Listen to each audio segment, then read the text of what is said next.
नमस्कार दोस्तों, मैं दिव्यांश आप सभी का स्वागत करता हूं आपके अपने चैनल द एग्जाम्स अड्डा में। उम्मीद करता हूं कि आप सभी लोग सकुशल होंगे।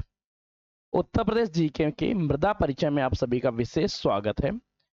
सिलेक्शन जिनके लिए जिद है उनके लिए यह क्लास इंपॉर्टेंट है। शाम की क्लास में चर्चा करेंगे प्रैक्टिस सेट्स के बारे में, प्रीवियस ईयर क्वेश्चंस के बारे में, जो क्वेश्चन इस टॉपिक से बने हुए उनके बारे में।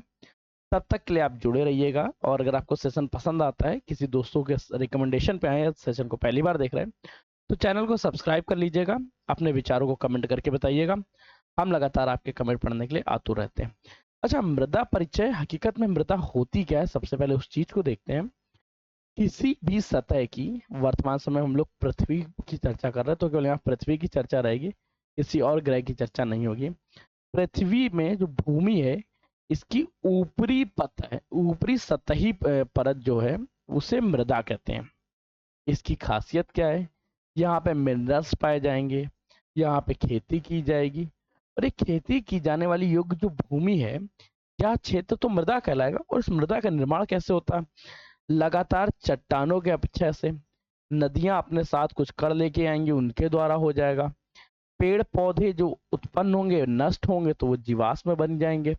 जानवर उसमें मरे हुए होंगे तो जानवर भी जीवाश्म बन जाएंगे। तो इस तरह इसका निर्माण करना एक जटिल क्रिया है, परंतु वक्त के साथ धीरे धीरे ये होती जाती है।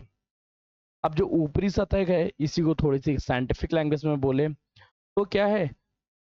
भूपर्पटी कहेंगे इसे। थोड़ी सी ऊपरी सतह को अच्छी लैंग्वेज में बोल दें तो भूपर्पटी कहलाएगा। अब चलते हैं अपने नोट्स पे और नोट्स से अध्ययन करते हैं कंप्लीट के बारे में, क्योंकि यार इस तरह से लिखेंगे तो ना आपको समझ में ना मुझे समझ में, पर नोट्स में मैंने इसको अच्छे से लिखी है। जो नोट्स आप लोगों को पीडीएफ फॉर्मेट में मिलेगी, तो उससे भी जुड़ जाइएगा। चलिए, सबसे पहले हम लोग चर्चा कर रहे हैं मृदा के बारे में। इसको थोड़ा सा वाइट कर लेते हैं और फिर देखते हैं। हो गया, चलो ठीक है। मृदा है क्या? ध्यान रखो, खनिजों व जैव पदार्थों से युक्त छोटे कणों से निर्मित भूपर्पटी की ऊपरी सतह मृदा कहलाता है। खनिज होते ही हैं, जैव पदार्थ पाए जाते हैं। मृदा निर्माण की प्रक्रिया पेडोजेनेसिस और मृदा का अध्ययन करना पेडोलॉजी कहलाता है। अगर उत्तर प्रदेश की चर्चा करें तो उत्तर प्रदेश में मृदा को 6 भागों में बांटा जाता है। कौन से? भावर का क्षेत्र। बनाना स्टार्ट कर दो हमारे साथ। ये रहेगा आपका भावर का क्षेत्र। भावर के क्षेत्र के साथ रहेगा तराई का क्षेत्र, जलोढ़ का क्षेत्र, विंध्य का क्षेत्र, बुंदेलखंडी मृदा क्षेत्र और अरावली क्षेत्र। अगर भावर के क्षेत्र तराई की मृदा की चर्चा करें, तराई की मृदा की चर्चा करें, इन सभी का निर्माण नदियों द्वारा लाए गए और छेपों से मुख्य तौर पर हुआ है। थोड़ा सा चलते हैं बोर्ड की तरफ और फिर देखते हैं कैसे निर्माण हुआ। देखो हुआ क्या, नदियां जब चलना प्रारंभ करती हैं तो नदियां प्रारंभ होते समय यहाँ पे इनका वेग थोड़ा ज्यादा होता है, जिस वजह से इनमें बड़े बड़े पत्थर आगे चलने लगते हैं। ये लगातार मूव करते रहते हैं, मूव करते रहते हैं, बड़े बड़े पत्थर आगे रुक जाते हैं, फिर उससे आगे चलते हैं, उससे महीन, इस तरह से लगातार जो भी कण, जो मृदा कण इसमें शामिल होते हैं, वो सभी गिरते जाते हैं। इस तरह से मृदा का निर्माण होता है। कभी क्या है, जैसे एक्स जगह की जमीन बहुत उपजाऊ है, यहाँ से लगातार नदी बह जाती है, तो एक्स जगह का उपजाऊपन वाई जगह पहुंच जाता है, तो ये भी एक समस्या देखने को मिलती है। इसी तरह से मृदा का निर्माण हो रहा है। अब मृदा के निर्माण की तो छोटी छोटी हिंट्स है। अब यहाँ देखते हैं मृदा का निर्माण, एक एक को पढ़ते हैं। पहले भंवर मृदा। भंवर मृदा की चर्चा करें तो क्या, हिमालय नदियों से निकलती है, भारी निक्षेप से होता है। भारी निक्षेप का मतलब क्या है? जब हिमालय नदी से गंगा या गंगा नदी निकलती है, तो इसमें बड़े बड़े आकार के कण पाए जाते हैं। जब बड़े बड़े आकार के कण पाए जाएंगे तो ये कहीं ना कहीं रुक जाएंगे, जहां पे रुकते हैं उसे बोलते हैं भावर मृदा। अब जब बड़े बड़े आकार के कण यहाँ पर रुक रहे हैं, यहाँ पे हम लोगों ने जैसे एक हिंट्स का देखा, ये गंगा निकली, निकलते समय क्या हुआ, सबसे पहले जो बड़े कण थे वो जितने क्षेत्र में रुक जाएंगे, जहां से सहारनपुर व उत्तर प्रदेश में, या मुख्य तौर पर सहारनपुर और बिजनौर के पास का क्षेत्र पड़ रहा होता है, यहाँ पे नदियों के बड़े कण रुक जाते हैं। इस वजह से नदियां इसके नीचे से बहने लगती, जब नीचे से बहने लगेंगी तो नदियां दृश्यमान नहीं होगी, ना नदियां दृश्यमान होगी, ना नदियों का जल उपजाऊ होगा। तो यहाँ की जो मृदा है, यहाँ की मृदा में उपजाऊ कम कम होता है, ये कम उपजाऊ मृदा होती है। इनमें माइका और बलुआ पत्थर ज्यादा पाए जाते हैं। ज्यादातर इसमें झाड़ियां व कटीले वन उग जाते हैं। साथ साथ में यहाँ पे जल की मात्रा अत्यंत कम होती है, यहाँ जल की मात्रा कम लगती है। भंवर मृदा कंफर्म। तराई की मृदा की चर्चा करते हैं। अब देखो, नदी वहां से तो प्रारंभ कर दी थी भंवर क्षेत्र से, परंतु जैसे वो आगे बढ़ेगी तो वैसे इन्हीं कड़ों का आकार महीन होता जाएगा। जब कड़ों का आकार महीन होने लगेगा, तब इस क्षेत्र में जो मृदा का निर्माण होता है उसे तराई मृदा कहते हैं। कैसे देखते हैं, यह भंवर मृदा के ठीक दक्षिण में पाया जाता है। यहाँ नदियों के निक्षेपण व महीन कड़ों से बनी होती है। इसकी स्थिति हिमालय के तलहटी के सक्रिय भागों में, साथ में सहारनपुर व देवरिया तक पट्टीनुमा। इसका निर्माण होता है गंगा तथा उसकी सहायक नदियों के द्वारा। बाढ़ की स्थिति में इसकी मृदा थोड़ी सी नरम पड़ जाती है, इसकी परत ऊपर से मुलायम हो जाती है। इसमें पोटास व चूना प्रचुर मात्रा में पाया जाता है। नाइट्रोजन व जीवाश्म की आवास, नाइट्रोजन और जीवाश्म का आवास क्यों? क्योंकि लगातार नदी बहती जा रही। बहने मतलब क्या है, एक जगह की जो भी उपजाऊपन है वो दूसरी जगह स्थानांतरित होती जा रही। जलोढ़ मृदा को दो भागों में बांटेंगे, एक खदारी कछारी या नवीन जलोढ़ या पुरानी जलोढ़ के बारे में। अच्छा, नवीन जलोढ़ पुरानी जलोढ़ को डिफरेंस पढ़ने का आपको थोड़ा सा मैप देखना पड़ेगा। कर तो यहाँ पे छोटे छोटे गिराने लगे थे, परंतु होता क्या, धीरे धीरे ये जगह ऊंची होती जाती। जैसे ऊंची होती जाएगी तो नदियां तो अब यहाँ आ नहीं पाएंगी, तो नदियां अपने लिए एक दूसरा रास्ता तय कर लेती हैं। जो दूसरा रास्ता तय करती हैं, यहाँ पर निर्माण होता है नवीन जलोढ़ का, और जहां पर उनका पुराना रास्ता था उसको बोलते हैं हम लोग पुरानी जलोढ़। जो पुरानी जलोढ़ी मृदा है उसके बारे में 2-3 पॉइंट्स और याद रखने लायक है। ये यहाँ पे कड़ों का आकार, ये नदियों का जो बाढ़ का जल है वो पहले आता था, अब नहीं आता। ये इसकी अपेक्षा में थोड़ी सी नई है, और नवीन जलोढ़ मृदा की जो उपजाऊपन है वो इससे थोड़ी सी कमी है। तो इन पॉइंट्स को ध्यान रखिएगा। अब देखते हैं क्या है। अब पहले चलते हैं खाद्य मृदा। खाद्य मृदा क्या है, प्रत्येक बाढ़ के साथ उसे नहीं समझ में आया। देखो होता क्या है, जब कभी बाढ़ आती है तो बाढ़ के कारण इस क्षेत्र में बाढ़ अत्यधिक आ पाती है, क्योंकि ये नदी का पिछला या छछरा हिस्सा है, और जो मुख्य भाग है उसमें जो पहले भाग था वहां पे तो मिट्टी ज्यादा हो गई, इसलिए ये इस साइड से निकलती है, जो प्रत्येक वर्ष अपने साथ बाढ़ लेके आती है। जब बाढ़ लेगी तो हल्के भूरे रंग की हो जाएगी, उपजाऊपन थोड़ा सा इनका अच्छा हो जाएगा, अधिक उर्वरक शक्ति हो जाएगी, बांगुर की मृदा जल धारण करने की क्षमता ज्यादा हो जाएगी। स्थिति कहाँ पे, यूपी के पश्चिम उत्तरी पूर्वी मैदानी भागों में। इसको कोई जगह जगह इसको कई जगह अलग अलग नामों से जाता है ना, जैसे बलवा सिल्ट, बलवा दोमट मटियारी इत्यादि नामों से जाना जाता है। इसके अलावा बांगर मृदा की चर्चा करते हैं। बांगर मृदा के बारे में ध्यान से देखो, बांगर मृदा क्या कहलाती है। बांगर मृदा देखो, खादर हो गया, खादर के बाद बांगर मृदा जब देखोगे तो बांगर मृदा क्या है, गंगा नदी व यमुना नदियों का वह क्षेत्र जहां पे जल नहीं पहुंच पाता। ये प्राचीन काल में यहाँ पे जल पहुंचता था। अभी जब उन्होंने पढ़ा, जब नदियों का बड़े बड़े निक्षेप निकल गए, बड़े निक्षेप निकलने के बाद होता क्या, नदियां जिस क्षेत्र से पहले विद्यमान होते पहले विचरण कर रही थी, वो जगह धीरे धीरे ऊंची होती गई। ऊंची होने के कारण नदियों ने दूसरा मार्ग तय कर लिया। ये जो उन्होंने दूसरा मार्ग तय किया, इसको हम लोग बोलते हैं नवीन जलोढ़ क्षेत्र, और ये जो पुराना जलोढ़ मृदा इसे पुरानी जलोढ़ कहते हैं। जो बांगर मृदा है, बांगर मृदा को हम लोग पुरानी जलोढ़ कहते हैं। यहाँ पे अब नदी, इसमें जो बाढ़ आती है, बाढ़ का जल नहीं पहुंच पाता है। इसकी उपजाऊ क्षमता पहले बहुत अधिक होती थी, धीरे धीरे इसके उपजाऊपन में लगातार कमी आती जा रही। जैसे जैसे इसके उपजाऊपन में फसलें उगती जा रही, वैसे वैसे इसके उपजाऊपन में कमी आती। नाइट्रोजन और फास्फोरस की कमी अपेक्षाकृत ऊंचे स्थान है। मिट्टी परिपक्व अधिक गहरी होती है। इसके अन्य नामों के बारे में चर्चा करो, उपहार मृदा, मटियारी मृदा, दोमट मटियारी मृदा। भूण मृदा के बारे में चर्चा करें, इसी के साथ ही इसी की एक मृदा का भाग है भूण मृदा। भूण मृदा क्या है, बालुई मिट्टी के 10 से फीट के ऊंचे चूड़े को भूण मृदा कहते हैं। अब माड़ या काली मृदा, कुछ अन्य मृदाओं के बारे में भी चर्चा करते हैं। माल या काली मृदा जो है, ये मुख्य तौर से उत्तर प्रदेश के जालौन, हमीरपुर, झांसी और बांदा क्षेत्र में पाई जाती है। इसी मृदा को हम लोग कपाशी मृदा भी कहते हैं, अर्थात इन जगहों पे कपास की उपज ज्यादा होगी, जालौन में, हमीरपुर में, झांसी में, बांदा में। इसमें जीवाश्म तत्वों की संबंधता पाई जाती है तथा ये चिकनी मिट्टी होती। वहीं काबर काली मृदा की चर्चा करें तो काबल काली मृदा के बारे में ध्यान रखो, ये ललितपुर, बांदा, जालौन और हमीरपुर क्षेत्र में पाई जाती है। इनका रंग हल्के भूरे काले रंग का होता है, अत्यधिक चिपचिपाहट होती है, वह जल्दी सूखकर कठोर हो जाती है। फिर चर्चा करते हैं लाल मृदा के बारे में। लाल मृदा को दो भागों में बांटा गया, पड़वा मृदा, राकर मृदा।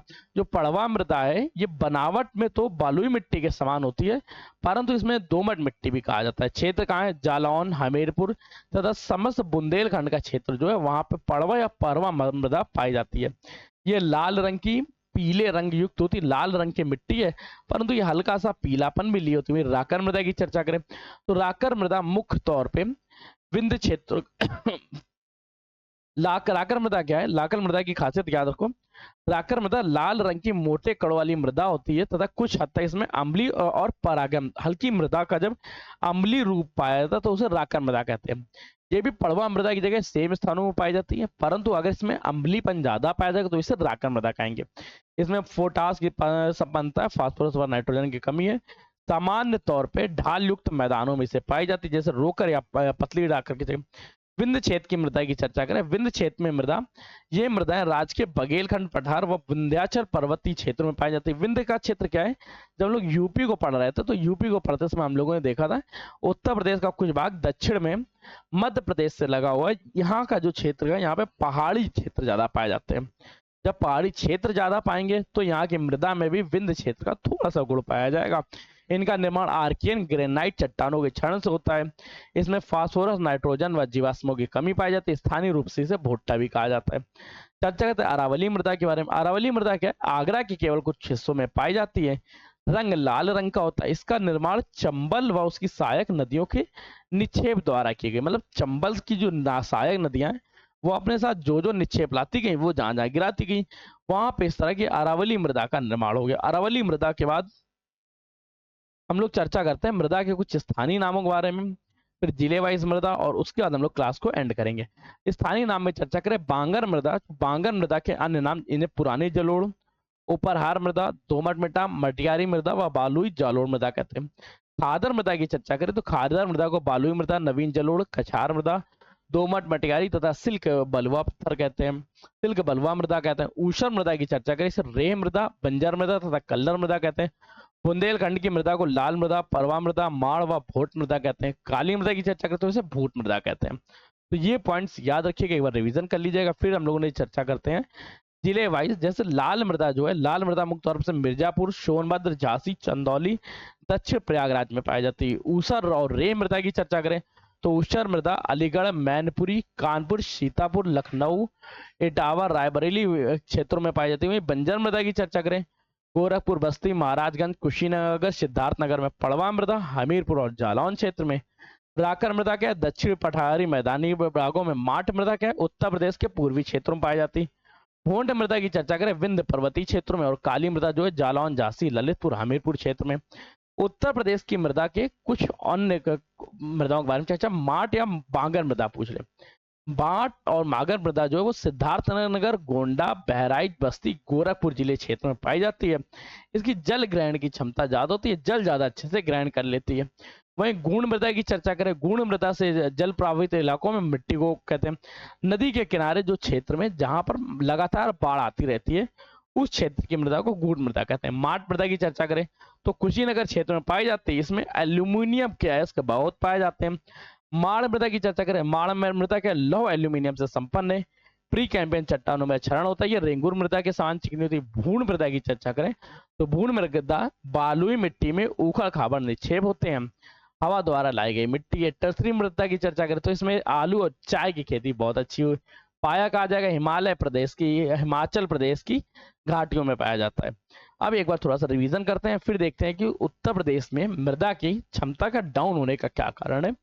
जैसे मृदा किसे कहते हैं, भूपर्पटी की ऊपरी सतह मृदा कहलाती है। समझाने के लिए हम लोगों ने समझा था कि पृथ्वी की ऊपरी सतह जिसपे मानव अपने दैनिक कार्य कर सकता है उसे हम लोग मृदा कहते हैं। मृदा का निर्माण चट्टानों के विखंडन से और वनस्पति और औषधों के कारण हुआ।